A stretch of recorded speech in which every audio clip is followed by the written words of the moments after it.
Kalau kita bincang tentang ketuanan Melayu ni, kita akan bawa kitab Majmu' Rasail. Sebab orang kata kita dah menyeleweng, kita dah lari daripada Allah lah. Bagaimana kita nak handle bila ada di kalangan ahli yang tak setuju?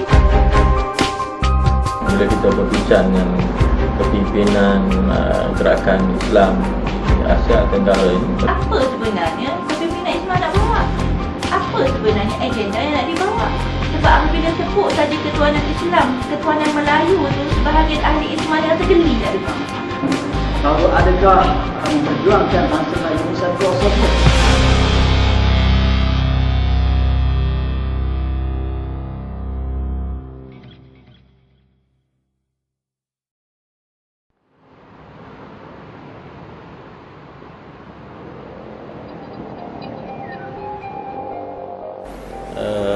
Seawal saya balik ke Malaysia dan mula berfikir macam mana untuk menterjemahkan pemikiran Imam Hasan Al-Banna di dalam realiti Malaysia. Semenjak daripada itu lagi pemikiran ini ataupun idea ini telah kita kita mula war-warkan, bincang-bincangkan.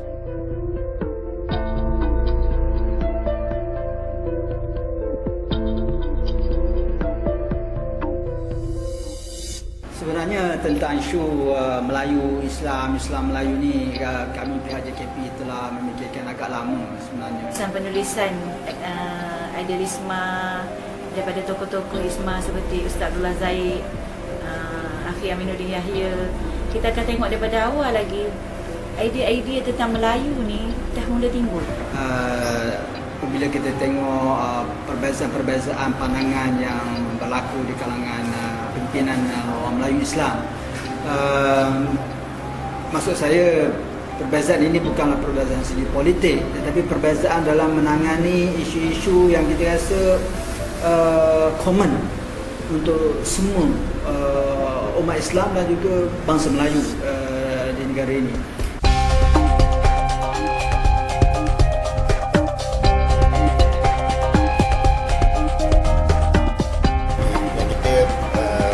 Rumuskan bahawa isu yang sebenarnya adalah pertemuan di antara dua agenda dalam pembentukan peribadi. Kerana apa juga agenda pun diperlukan kepada modal manusia. Jadi kalau kita kata Islam nak kembang pun dia perlu kepada modal manusia. Kalaulah kita bekerja di atas landasan yang betul, tentu 50 tahun lebih kita merdeka dan usaha dakwah itu dimulakan, tentu telah berlaku kemajuan-kemajuan yang sepatutnya telah dapat kita lihat dan dapat kita saksikan.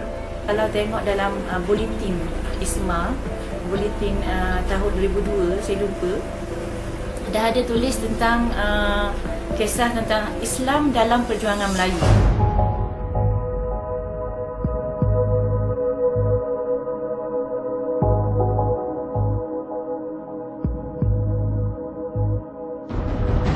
Untuk saya kongsikan bahawa di sana sebelum ini sebenarnya ada dua situasi yang ataupun dua keadaan yang telah membawa ISMA masuk ke satu era baru pada saya.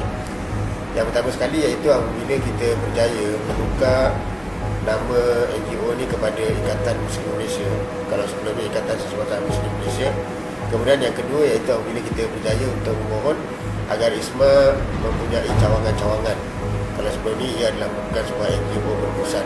Kita tak mahu ISMA ini menjadi satu pertubuhan sebagaimana pertubuhan-pertubuhan NGO yang lain yang menyelesaikan masalah sosial sahaja, kerana kita rasa perkara itu dah banyak NGO lain yang lakukan.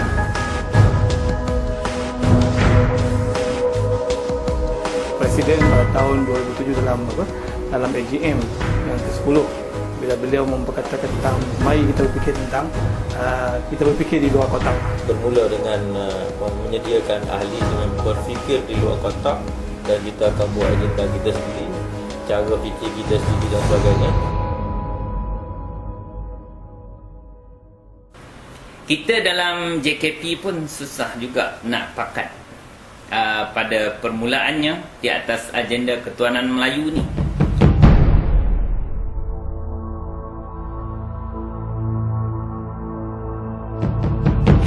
kadang-kadang berlaut laut sampai malam, dan kadang-kadang perbincangan kami berlaku dengan agak tegang, tak nafikan kadang-kadang yang memang bincang dengan apa, dengan semangat, dengan keras, bawa hujah, bawa dalil, bawa apa semua, bincang. Setiap kali kita dalam JKP berbincang, kita akan bawa, kita akan buka kitab Majmu'atul Rasail. Yang Ustaz Lah bawa kitab yang dah tahqiq. Ikhwah lain bawa kitab kitab lama yang dibacanya. Ikhwah yang tak tahu bahasa Arab bawa kitab terjemahan Melayu.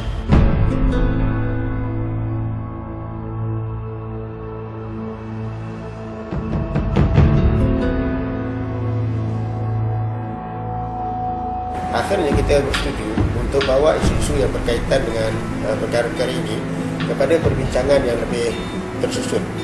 Daripada situ kita sebenarnya telah melakukan satu mini seminar. Kita panjangkan pula ke satu muzakarah bersama YDP semua. Pergi seterusnya kepada satu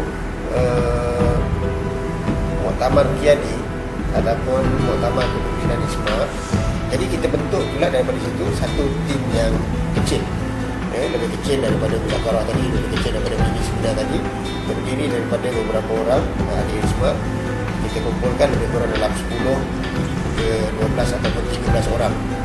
Daripada situ mereka bermuzakarah beberapa kali. Kata istilah saya 2 kali ataupun 3 kali, dan akhirnya lahirlah sesuatu yang diputuskan bersama, iaitu slogan yang akan kita gunakan selepas ini adalah Melayu sepakat, Islam berdaulat, takkan Melayu hilang di dunia. Takbir! Takbir! Takbir!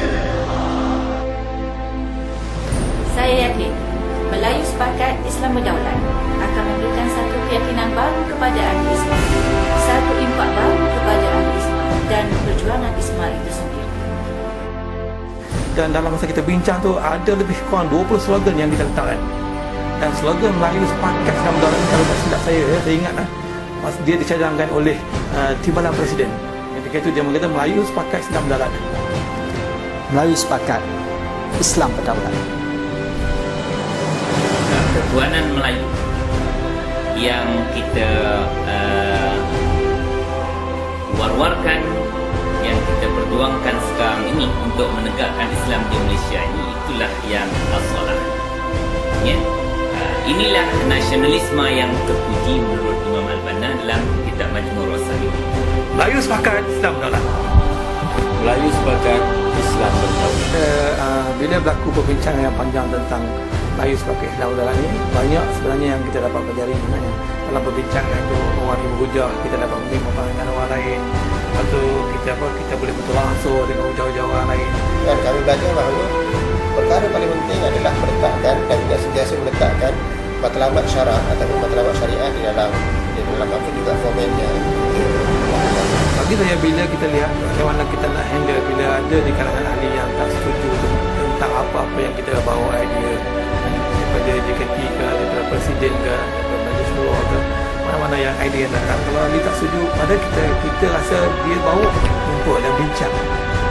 Asas ilmu kan adalah merupakan satu perkara yang cukup penting juga di dalam melakar strategi. Melayu sepakat, Islam berdaulat. Dan kita amat yakin bahawa secara naturalnya mana-mana orang Melayu Islam yang memahami akan perwujudan mereka itu dan asal-usul mereka di negara ini akan bersama dengan kita dalam nak memperjuangkan agenda ini. Melayu sepakat, Islam berdaulat. Melayu sebagai teras kepada agenda Islam dalam konteks Malaysia dan antarantau ini adalah merupakan suatu idea yang berpaksikan kepada kajian, berpaksi kepada fakta sejarah, berpaksi kepada pemahaman kita terhadap usul maqasid syarak, dan berpaksikan kepada kajian kita terhadap pengalaman fiqh Islami yang kita warisi daripada kita.